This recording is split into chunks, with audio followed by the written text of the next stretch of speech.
আজকে আমরা joint action committee against language and cultural aggression জাকালকার পক্ষ থেকে পাথারকান্দি নালুগ্রামের যে অমানবিক এবং নির্মমভাবে দুইজন যুবককে তাদেরকে চুর সন্দেহে যেভাবে মারা হয়েছে, তাদের শারীরিক অবস্থা খোঁজখবর নিতে আমরা শিলচর মেডিকেল কলেজ এবং হাসপাতালে আসি।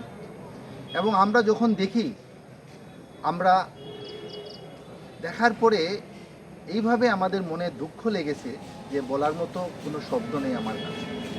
কারণ একটা যুবক যার বয়স 17 থেকেও কম এবং আরও একজন আছে 15 থেকেও কম, তাদের শরীরে পাঁচটি এয়ার গানের ক্ষত এবং আরও একটা যুবকের শরীরে 60টি এয়ার গানের গুলির ক্ষত রয়েছে।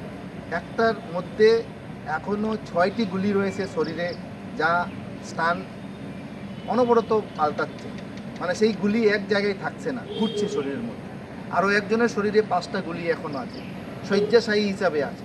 কিন্তু শিলচর মেডিকেল কলেজের কর্তৃপক্ষের কাছে আমরা এই আবদার করার জন্য এসেছি, আমরা প্রিন্সিপালের রুমের বাইরে আছি, ওনার কাছে আমরা এই রিকোয়েস্ট করার জন্য যাতে অতি সত্বর এই অপারেশন পর্বটা শেষ হয়, অপারেশন করে সেই গুলিগুলো যাতে শরীর থেকে বের করা হয়। নইলে মানে এই দুইজন যুবক খুব কাতর অবস্থায় আছে, তারা অসহ্যনীয় তাদের কথাগুলো আমাদের কাছে বলছে যে তাদেরকে মারা হয়েছে, কিন্তু এই বিছানার মধ্যেও তাদের যে দৈনন্দিন জীবন তারা কীভাবে যে যাপন করতেছে এই ব্যথা নিয়ে, এই গুল্লি শরীরের কাছে নিয়ে।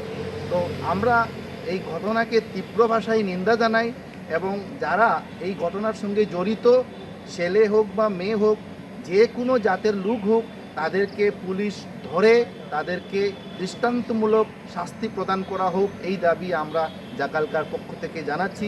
এবং আমরা যারা এখানে এসেছি, আমাদের পক্ষ থেকে যা পরিমাণ সম্ভব কিছু আর্থিক অনুদান তাদেরকে দিয়েছি সাহায্য হিসেবে।